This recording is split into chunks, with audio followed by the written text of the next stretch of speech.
Hello, Aquarius. Thank you very much for tuning into your love read. For the main part of the read, I'm using Witch's Tarot by Ellen Dugan. Is it in the frame? There we go. For supportive oracle cards, Wisdom of the House of Night. And that's who it's by on the back, so I don't butcher that name. But if you look it up online, you will easily find that deck. Alright. Relation first. Single second. That's 6, yes. For a second there, I thought a cat was rolling up against me, but... Alright, so you have some... Okay, so... These two cards are very interesting. One fell out while I was shuffling. The other one... are they upside down or right side up? I think they're upside down. Okay, so for a relationship... Alright, there's a lot of rough cards here, just to be fair. Your partner has the Tower card, things falling apart. You have the Three of Swords. You're not happy about this. You're devastated. I don't want to say devastated. I want to say heartbroken, actually. So something's falling apart. Your partner's having a really hard time. You're very upset about this. And I'm seeing you here also standing with the Nine of Swords, which is regret or sadness or feeling unempowered sometimes. Now, these two cards, I feel like they're bringing this forward very strongly for a reason. You got the Ace of Pentacles and the Hierophant, but the Ace of Pentacles, that's the secondary one. The Hierophant upside down, which is actually the High Priest in this deck, is telling me it's feeling like the way things worked out is almost like somebody getting their just desserts. It's a very kind of like, somebody did something they weren't supposed to do, and now I'm getting the repercussion of that. Like somebody did something negatively, and it's almost like this is going to stick around, and this is going to be a long time before it actually moves on. It's going to be something that went wrong. It's something somebody else did wrong, and you're going to have to pay the price for this for a while to come, is kind of how it feels. And that's, I feel like the Nine of Swords on your side is kind of like, if I had just done something about this sooner, or I hadn't let this get out of control, this wouldn't be happening. I feel like you're taking a lot of responsibility for the whole situation on yourself. The tower is falling and it's over with your partner. Like the tower is actually falling on them. But I feel you taking on a lot of responsibility for it even happening is what I'm getting. And your spiritual card is the Five of Wands. You're very much upset about this. And I feel like this is going to come forward, like you're going to end up fighting about this at some point. It starts internally, it starts in your thoughts, but it's going to actually produce an actual argument at some point is what I'm getting. So what they're saying the challenge card is for you, because I know we're going mostly through your cards to start. The challenge card for you is the Moon card. The Moon can be a blessing and it can be a hard card at the same time. They're saying that you don't really know what's actually going on. There's a lot of missing pieces, a lot of missing details you need to find. But you also have the strength of the Moon behind you. You may be very upset, but that's going to aid you in moving forward, and you actually have to forge through this darkness to find out what's actually there. It's a very powerful moment, but what they're saying, as long as you realize there's a lot of hidden aspects, a lot of things you don't know that you have to uncover, you're empowered to find those things, and you'll be able to move forward surely, realizing, all right, I'm upset, I don't like how this worked out, but I know there's a lot of hidden pieces that I need to find that very much impact this situation. As long as you keep that in the back of your head, like, there's a lot of hidden trapdoors here that I have to figure out, you'll be careful about how you move forward. And you'll be very cautious about what you say, because I realize you have to find out the answers, and I get that, but you're going to kind of be like, I don't want to burn bridges that I might have to use later. I don't want to burn a bridge or two and then realize, if I hadn't burned that bridge, I could have used that to get more answers. And I feel like as long as you realize like you might have to use these situations down the road, you'll be careful what you say in certain spots. That way you don't burn bridges that you're going to need later. Because you're going to be upset is what I'm getting. You're going to be quite upset. It's going to be very easy to burn certain bridges. They're just like, if you know that you might possibly need these bridges later, you'll be more cautious about doing that. Now, as it keeps going forward, I'm seeing you come forward with the Knight of Swords, very actively communicating, finding answers, searching out answers. I'm seeing your partner more of a follower. They seem to be supporting your energy in a way. It's a little bit more defensive, and it's more supporting yours. They're not really going out there and getting answers the same way you are, but they seem to be supporting your energy and trying to help you get what you want from the situation. They're very much aware that you're unhappy. I mean, that's no secret. But they're also standing there with the Queen of Pentacles, and they're trying to reestablish some stability here. So it's almost like you're gathering the information and they're trying to put it in line. It's almost like you're out there grabbing all the pieces of the puzzle, and then they're at home almost like trying to put the puzzle together is kind of what I'm feeling. Is that right? Like they are doing some gathering of the puzzles themselves, and you're also trying to put the puzzle together as well. But I almost feel like they're compiling the information, and they're almost kind of like, oh, we almost got this part of the puzzle done, but there's a big major piece missing here. They're kind of saying, this is missing. I don't understand what's happening here, like why all this happened. And they're bringing that forward to you, and you're like, yeah, I don't either. I'm going to have to find out. And then you go to find that information. I'm also getting the Four of Cups with them. And I also feel like this is a lot to deal with the tower actually falling on them. Like, they're understanding that this is going to get better, but they're really unhappy that the tower actually fell on them.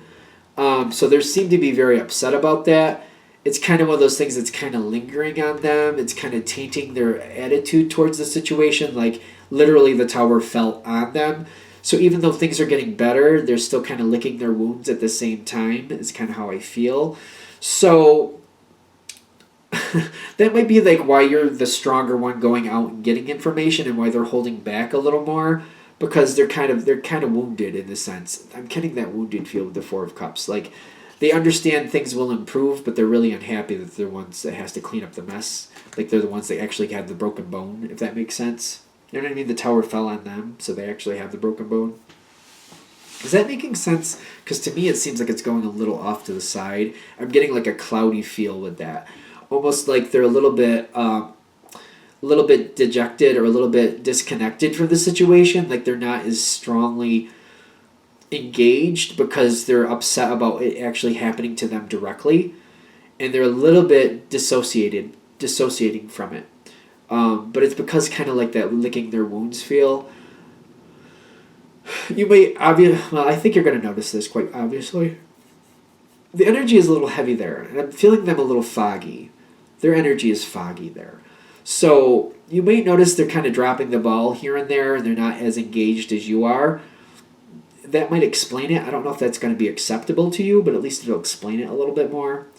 Because their challenge card, I feel the challenge card with them is the Eight of Pentacles. I feel like they're getting upset as they see the details, and it's almost to them like, why did it have to fall on me? Like, of everybody who it had to fall on, is it really fair that I'm the one who got hit with the tower? And I feel like as they keep going forward, they might over accentuate that, kind of like, oh, really? I'm not the only one who deserved this, but I'm the one who got hit with the tower. I feel that energy with them, and they might get kind of stuck on that moment. The challenge for you also might be to pull them out of that, not let them get caught up in that. Kind of like, yeah, maybe you weren't the only one who deserved that tower moment, but let's move on from it. Let's not drag that. Let's not keep you in that tower moment any longer than we have to. And to get you out of that tower moment, I feel like we have to let that be and move on from it and heal from it. Because I feel like they might get stuck on that moment. Like, it's not fair that I'm the one that got hit with the tower. I'm not the only one who deserved that. I feel that feeling there. But getting stuck on it could be a big problem, because they literally need to let go of that moment, that tower moment with the death card. That would help them. And helping them let go of that will also re-engage them in the future and figuring out the puzzle and fixing the puzzle, if you will, helping you figure it out and helping you correct the situation if they can let that go. I keep getting that foggy feeling with them, though. It's going to be hard to pull them off it. They might get stuck on it for a little while. They're also saying when it comes to them getting stuck on that, they're giving the Seven of Pentacles. You're gonna possibly have to keep reminding them to let go of it, and to like, you might have to like validate it a little bit. Like, yes, you weren't the only one who deserved that, but instead of, like, if we go back and we try to, like, what are we going to do? Pick up pieces of the tower just to push it on other people? If we do that, we're just staying in that tower moment longer. Instead of focusing on the tower and who it fell on, let's center on correcting it. Let's center on fixing it. And I feel like you might have to slowly kind of keep going at that, keep trying to get them to move forward. That's the biggest thing here. I feel like your partner might get stuck on that tower moment, and they might have a hard time letting go about it falling on them when they feel like I wasn't the only one who deserved that type feel. It might take a while for you to get them to let go of that, and you feel a lot of compassion for them on that. I do see that. You have a lot of compassion for them. Like, yeah, I understand. It just wasn't you. I understand that. But I feel like you might have to keep coaxing them forward. Like, the longer you stay in that feeling, the more you feel like it's not fair that it was just me. The longer we stay in this tower moment, and you're not enjoying it, and nobody else will either. To let go of it, to heal from it, we need to let go of the tower moment. And you may have to keep, like I've said it 5 times already, I know I have. That's how monotonous it might get, because you may have to constantly kind of like, come on. No, I know, and it wasn't fair, and I know that. We already went over this. The longer you hold on to that, the longer that tower moment stays in our life, and I don't want it here any more than you do. Let's let it go and heal things going forward. Let's just move forward. I feel like that's going to be your biggest challenge here. I feel like that's your biggest challenge, to get your partner to let go of that tower moment so it can heal. Once you've got them to successfully let go of it, I feel like it will noticeably get better, and it will continue to get better after that. All right, I think we're there.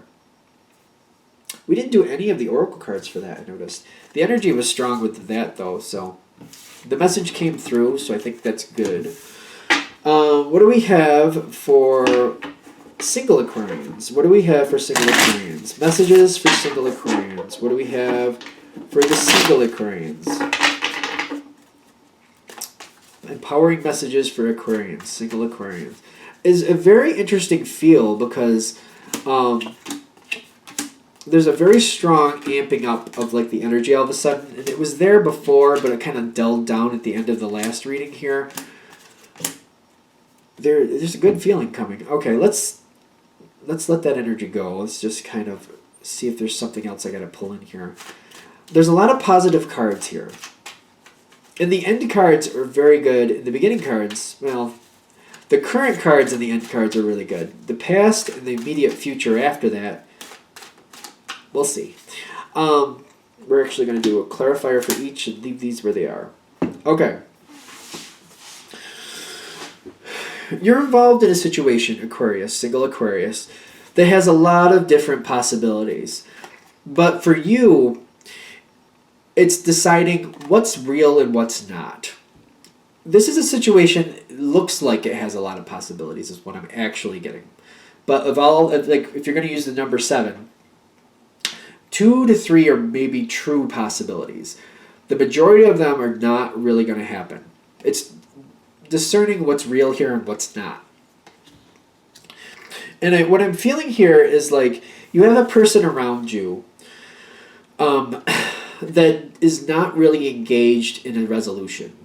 When I'm getting the 7 of Swords, I feel like they're not really engaged in letting you know or helping you find out what's real here and what's not. Somebody here you're interested in, they're not really engaged in the opportunity. They're just kind of going moment by moment. And I'm seeing this same person. They have the 10 of Swords in the past, and this is them. 10 of Swords with the High Priestess of Earth. They're looking at something in the past as a failure. They're looking at something in the past as causing a block between you and them. And they're just accepting it. I'm getting the earth energy. I'm connecting with them is kind of like, this is how this is. There's nothing to be done with it. There's nothing to fix. It's just how it is. The fact that it's the High Priestess of Earth is kind of like her way of saying, it's almost like a goddess energy saying, this is actually serving you both. This isn't going to work out. And this is actually becoming a snag for a reason. This should not come together. So they're saying, I feel like the fact that it's the High Priestess of Earth is saying, it seems like it's like a dark blessing. I think a friend of mine uses that a lot. I like that term. It looks really ugly. If you look at the past, it doesn't look fun. It wasn't fun, but it is serving you currently. because currently you have the Five of Swords. You're like, you could have this, you could try to force this to go forward, but you wouldn't really get that far with it. So it's kind of like a temporary win. I would say temporary win on this. You could have a temporary win. Now, you've got the Six of Wands, Page of Cups, and the Hermit card all in the center at once, which is telling me, again, temporary win is what I'm getting. Temporary win, knowing the Hermit card here is knowing that this is not going to last, and the Page of Cups is telling me like it's going to take a lot more effort to really heal this situation if you want to make it go. The thing is, the other person is not investing. They're not interested. They're going to walk away. So you're basically left to try to fix this on your own. And when it comes to a relationship situation, that's not going to work. So you could make this go. You could try to force this forward. Still a temporary win, because this person is not going to help you do this. They're already walking away. But I'm getting with that High Priestess of Earth again. Like this is definitely something to your benefit. This is not a good thing. This is something that should go and let go. You actually have the Let Go card coming, by the way. At the top, you have the Two of Wands, which is telling me you have other possibilities. They're saying this is not for you. It's something that's very engaging, something that's very enticing, but the other person is not invested. This is not something that's going to last. Sooner or later, you're going to have to make the choice to let go, is what I'm getting. And it's just like, it's kind of like when you see this person at the edge of the mountain here. I guess they're on a mountain or whatever they're on. They're actually on, I don't know where they are. It doesn't matter.